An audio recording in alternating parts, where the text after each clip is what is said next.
if you're going to do any kind of content marketing, if you're going to do blog posts and you want those things to rank for SEO on your website and drive traffic, number one, you don't want to use ChatGPT to do that for you.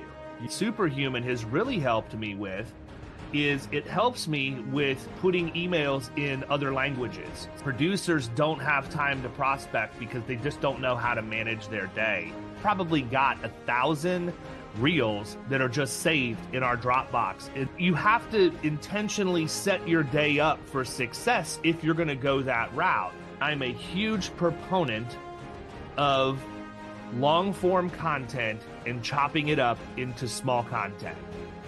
People don't need us to answer our phone in a split second. We think that's the case, but I think that our average client is very happy if you're going to get back to them within an hour or so. All right, so we're going to start off this morning, and I'm going to share a little bit about the things that we're doing with AI, and specifically how I use it in my day and how I encourage my producers to use it in their day. And I think that there's going to be a lot you can walk away from with this. One of the challenges, and we did a podcast recording with Scott Angel from Leo, and he's going to be on later this afternoon. But one of the things we talked about is a lot of the time, producers don't have time to prospect because they just don't know how to manage their day. And I think a big part of that comes from the inbox because we get so inundated with our email inboxes and get lost in there. I mean, I know I'm terrible about it. And, I want to make sure I respond to everybody, get through everything, but I also end up being signed up for a lot of stuff and I get a lot of spam. And so one of the things that I've done over the course of the last probably 3 or 4 months is I have started using the Superhuman app for my email. And I don't know if you're familiar with that or not. And I'm not going to purport to be an absolute expert on it. I'm still learning how to do things with it every day to make my life easier. But if you've not looked at that, this is not a sales pitch for it. I can assure you I have nothing to do with Superhuman other than I use it. It really cuts down on the garbage that comes into your inbox. You can have segregated inboxes that have different topics associated with them. You can have automatic replies that are suggested to you due to artificial intelligence when you go in and you read your email. Everything is done with keyboard strokes as opposed to clicking your mouse. And I know for older guys like me, sometimes it seems a little daunting, but I can assure you that I can get through my email in any given day using Superhuman relatively quickly. It's something where I literally only have to go in a few times a day. And I want to talk about that for a minute because I think it's something really important. And it doesn't matter if you're a producer or if you're a service person or what your role is in the agency. How you go about your day and even checking your email is really, really important. And sorry, I had to ask my oldest son to shut the door because I know it's going to get rowdy in here. But one of the things that would help you, and I know this isn't AI, this is old school technology, it's manual, but is time blocking your calendar. How you go about your calendar is a big deal. And we paid a productivity coach to come into Florida Risk Partners and train the team on how to go about their day. And it really also changed a lot about what I get done. Honestly, if there's a question I get from random people on the internet more than anything else, it's how in the world do you have time to do all the crap that you do? And a big bit of that has to do with the time blocking. And so what I mean by that is I'm not going to work on my email. I'm not going to take phone calls. I'm not going to do insurance work. I'm not going to do killing commercial work, all of that stuff simultaneously. It's just not going to happen because even though I do have ADHD, I have to manage that inside of what I'm going to get done during the day. And what we do when we time block is we give every hour a solid 50 minutes of focused work. So if I'm going to go in and work on renewals, if I'm going to go in and dial, if I'm going to go in and, excuse me 1 second. Mr. Lefevre, can you automatically mute everybally for me? You're coming through. There we go. I get a solid 50 minutes out of every hour. And so if I'm working on any of the stuff that I need to, that's going to be revenue bearing activities for the agency, while I may do multiple things inside of that 50 minutes on my monitors, I'm only doing those things. And so you have to intentionally set your day up for success if you're going to go that route. So I'll block the first 3 or 4 hours of my day for all insurance work for Florida Risk, and the last hour of my day will be insurance work where I've got to do something in the office. And then the time in between could be new business, it could be producer support, it could be a coaching call with somebody that's in the mastermind or killing commercial.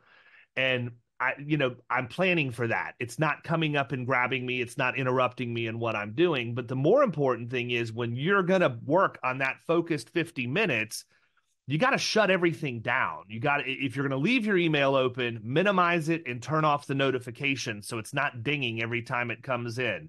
Set your phone to do not disturb. Set your cell phone to silent. And I think that's one of the hardest things for all of us to do if you're wired like I am, especially because we don't want to be unplugged. But the reality of the matter is, people don't need us to answer our phone in a split second. We think that's the case, but I think that our average client is very happy if you're going to get back to them within an hour or so. Even if it's a pressing issue. Now, if it's an absolute emergency, you can have mechanisms in place for that where they reach out to somebody in the office and they can come interrupt you or whatever. But on the average day, that's just not going to happen. And if it is, we probably need to think about what class of business you're writing, because you got a lot going on that's probably not profitable anyhow.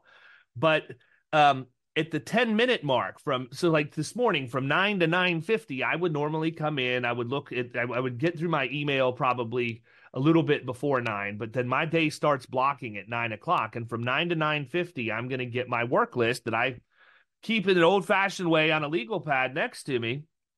And I would begin doing that stuff. And then at 9:50, I'd take a break.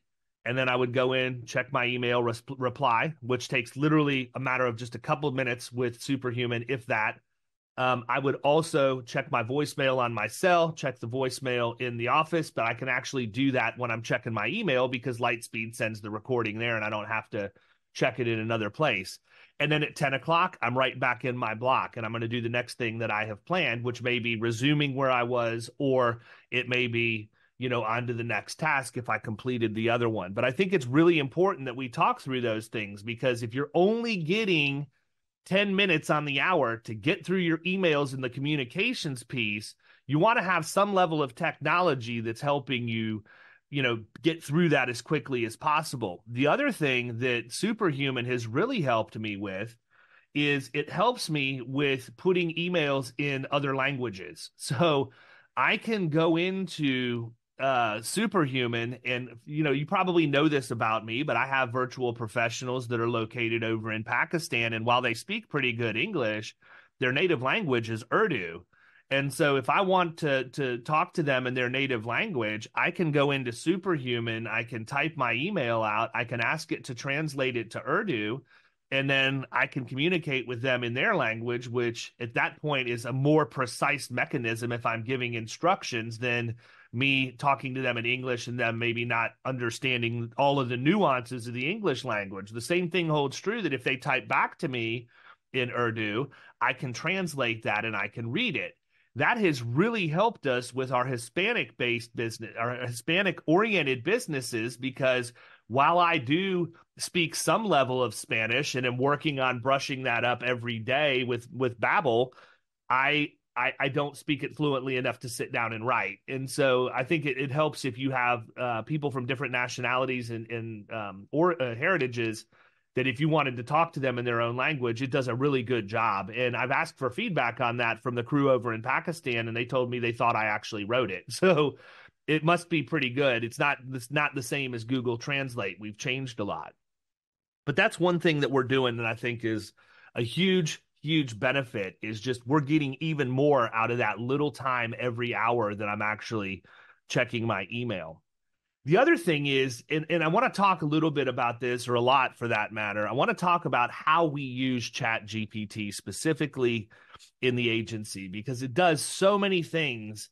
And I think that a lot of people just don't realize exactly how much it does, number one. But number two, I also don't think that they're necessarily using it the right way. They're using it to get out of work and making work product quicker. And while that's certainly a use case, it's not necessarily the best thing for you to do if you're involved in content marketing and some of those other things. So, one of the things that I always say, and I'll start with this, is if you're going to do any kind of content marketing, if you're going to do blog posts and you want those things to rank for SEO on your website and drive traffic, number one, you don't want to use ChatGPT to do that for you. You don't want to write your blog posts as ChatGPT.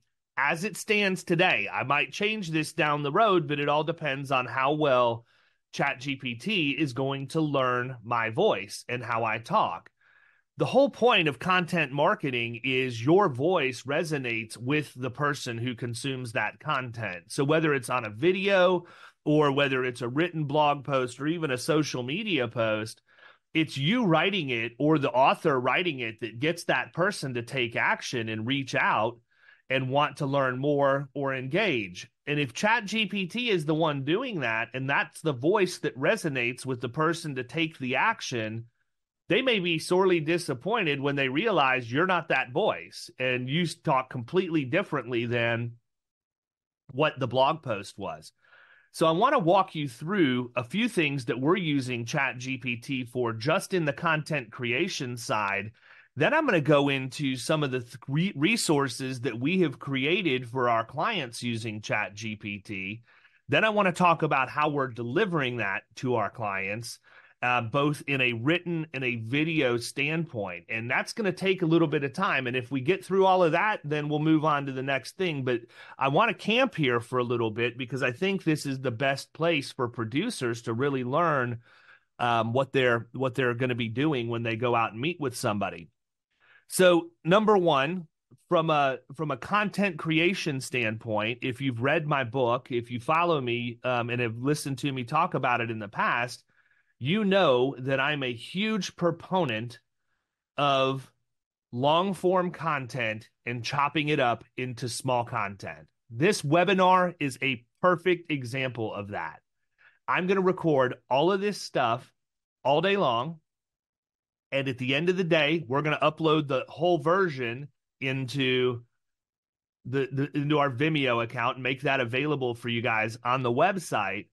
But in addition to that, part of what I do for the people who come on and present is we create short form content for them that they can use to market themselves out on the internet. And we do that here at FRP as well. The way that I do that is with a program called Munch.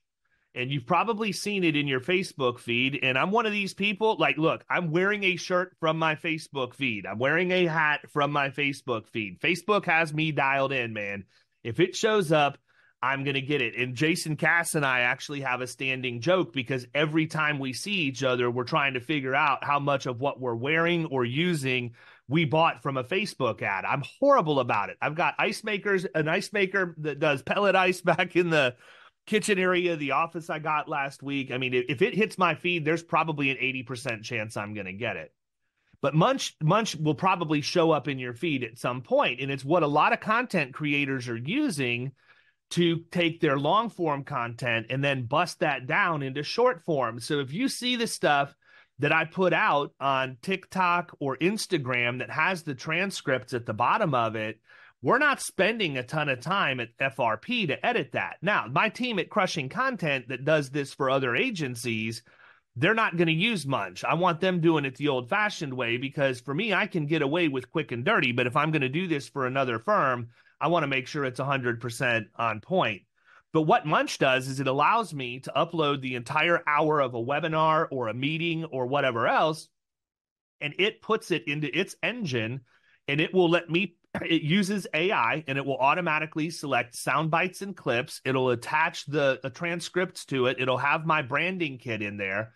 So literally all we do is we listen to that, we make sure it stops at a good point, and we're off to the next one and we save it. So for me to go in and finalize a video that I'm going to put out to social is only going to take me about a minute to 2 minutes of my time total, because there is no editing, there is no transcribing, there is no adding of graphics.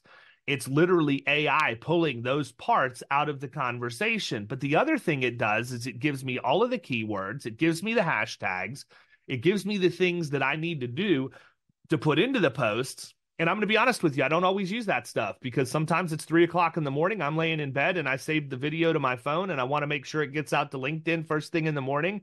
And I'm more worried about getting it out than I am having it done right. But if I were doing it right, I could do it from my computer and just copy and paste all of that stuff, and it's optimized. So y'all can hold me accountable for the next week, starting in April. That was my goal for the month of April, is I'm only going to post Munch videos from my computer so that I can use the benefit of all of their AI that has researched the keywords, where it's going to rank, the search traffic for those topics, and all the hashtags and everything. And we'll see if my posts get better reach. I'm kind of anal about some of that stuff.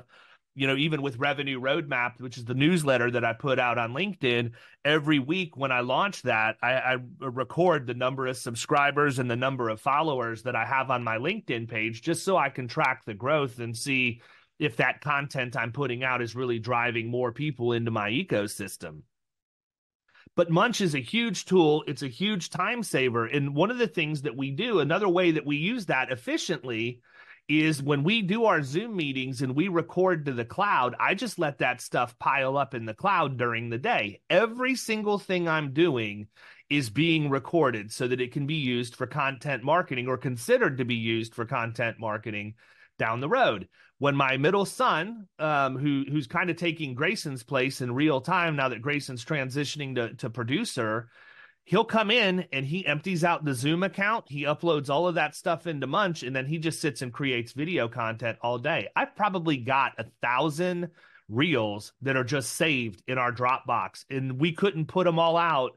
Even if we did 2 a year, we wouldn't get through 2 a day, we wouldn't get through all that content in a year. So if you're not somebody who has a lot of volume, but you want to make the most of what you have, that is the way that you can do that. And you can make it look like the trendy videos that you see out there with minimal effort. If you want to check it out, again, I have no affiliation with them financially. It's just a product that we use, but the website is getmunch.com, getmunch.com. And they've got small plans, big plans. We actually have an enterprise plan because I warned them ahead of time how much I was going to be doing with them. So I think we get like 4,000 minutes a month or something like that they'll process, and I pay about $400 a month for it. But it's very much worth it, because $400 a month, I would pay somebody that per week at a bare minimum if it was hiring a high school kid to come in and do that at $10 an hour, which who are you going to find to work for $10 an hour anymore? So getmunch.com is a really cool resource.